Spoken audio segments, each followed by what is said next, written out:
As promised in the last video, I will start reviewing the Constructicons from Studio Series, or at least I will review the Constructicons I have for now. I remind you that I have already reviewed one of them in an old video. I'll leave it to you here so that you can watch it. Now, where was I? Oh yeah, Scrapper, one of the core Constructicons from either G1 and the Babers. He transforms into a front-load shovel in both versions and can combine with his partners to form the Mighty Devastator, which I almost complete if it wasn't because of fucking scalpers and the ridiculous prices on scrap metal, longhaul and overload. Like, what the heck is that pricing? Is it covered in silver or gold? No, it's made of plastic! I know they are rare, but please! Moving on from that topic, let's talk about the actual figure itself. First of all, if you take a good look at him, you'll notice that his eyes are in the wrong position. They are supposed to go up here, near his forehead. This may have been a QC error, or something, because many of the reviews of this guy that I've seen on YouTube talked about the same problem. Another QC error that I have just noticed right now is that if you see here on both legs, you see that both of the ladders right here are actually upside down, and sadly it can't be repaired. Well, let's move on to the figure sculpting, and oh my god, that is the best thing the figure has to offer. The quality of its sculpting and the use of every minute detail possible to represent the character into this figure is rightly done. My slight concern is that there is a panel right here on his claw that doesn't actually appear in the CGI model, but it's alright since this hand is essential for the transformation. And also on his other hand, he has this claw that doesn't actually open, and it's just a sculpted hollow ball, which I'm not sure it can be actually called a hand. Now, the real problem with this figure is its lack of posability. There is no waist swivel nor pivots on his feet.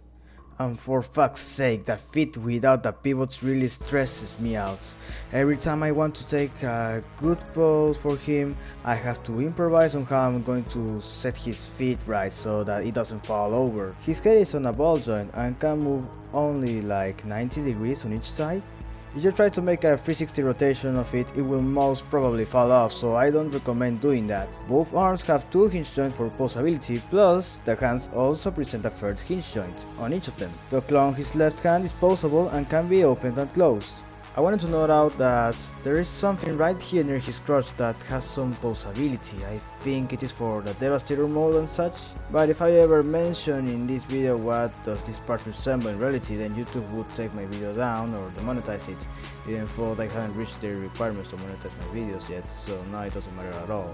Size comparison here? No. Height tower and Mixmaster. Now, heading for his transformation is actually quite complex. I'll show you here. First of all, you have to take his chest, pull it out. Now take his head and shove this in. Close this again. And now we're heading for the back. We have to move the arms out. We have to unplug them like this.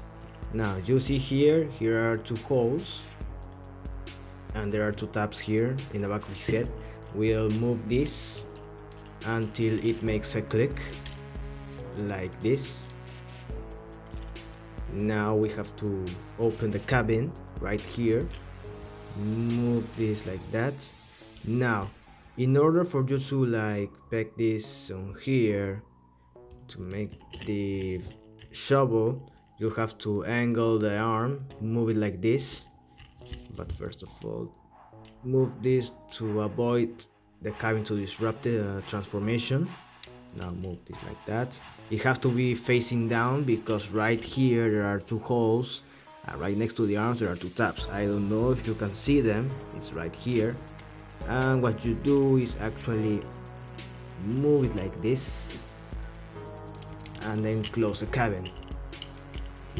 Yes, just like that. Now you have to close the claw right here. Move the wrecking ball or the mace down.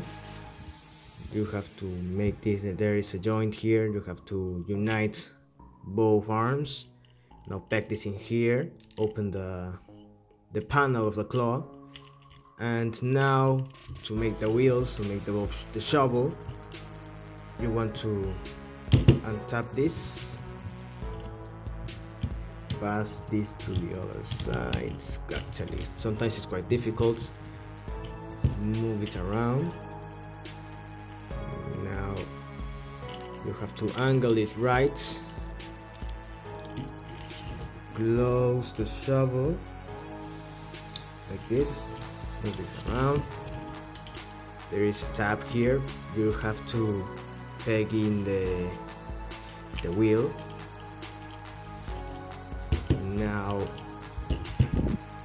move the shovel up and tap it right here, and this rinse and repeats on the other side. You repeat the same process like that. You have to close the shovel right here, up, and then shrink it is like that. Yes, it is like that. Now move it here, tap in, tapping the wheels, make sure there's something that, yeah, you have to like move this down.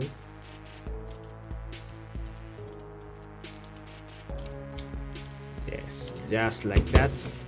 And here we have the front load shovel mode. And here we have Scrapper into his front load shovel mode.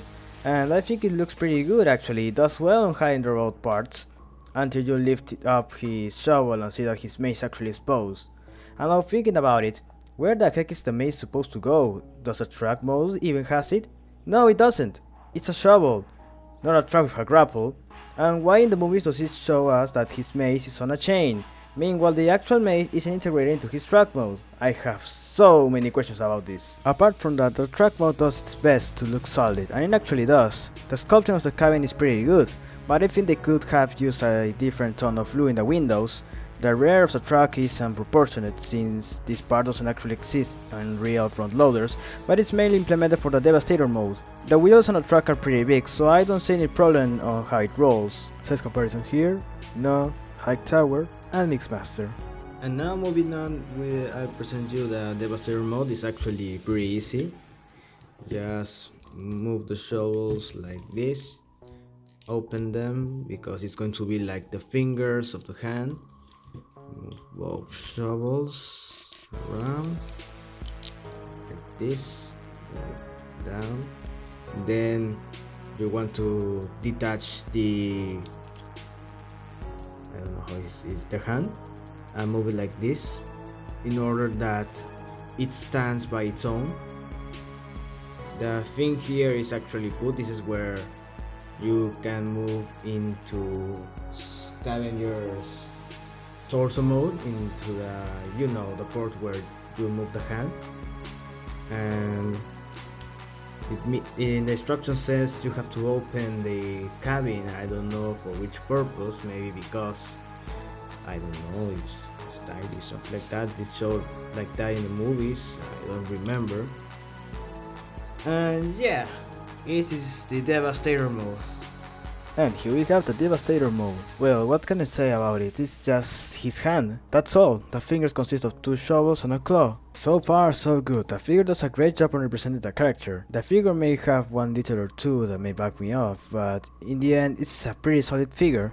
Considered by many as one of the best Voyager figures from the line, this was a Studio Series Scrapper review. If you liked the video, don't forget to subscribe to the channel, comment down below what you think about this. Follow me on Twitter and Instagram, this is Bot Review, and I'll see you again soon. Alright, this wasn't actually in the initial script, but I'm going to do it anyway. I'm going to review, a fast review, the Lens class Megatron, also in the video, and you can see it has some possibility in his feet, in his foot. It doesn't have possibility in his head, it's actually painted. It has some type of detail, it has the Decepticon symbol. Yeah, it's a very basic figure, but now for the transformation, a very fast transformation. It actually doesn't take very much. You have to move the threads around. First move the both hands like this to form the tank. Move it around. Move. There is a tab here, you have to peg it right there. Move the threads around, peg them, make it stable so that it can roll right here. Yeah, I see it.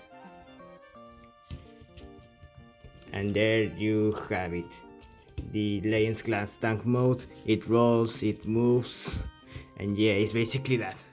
Now it's the end of the video. Don't forget to subscribe. Goodbye.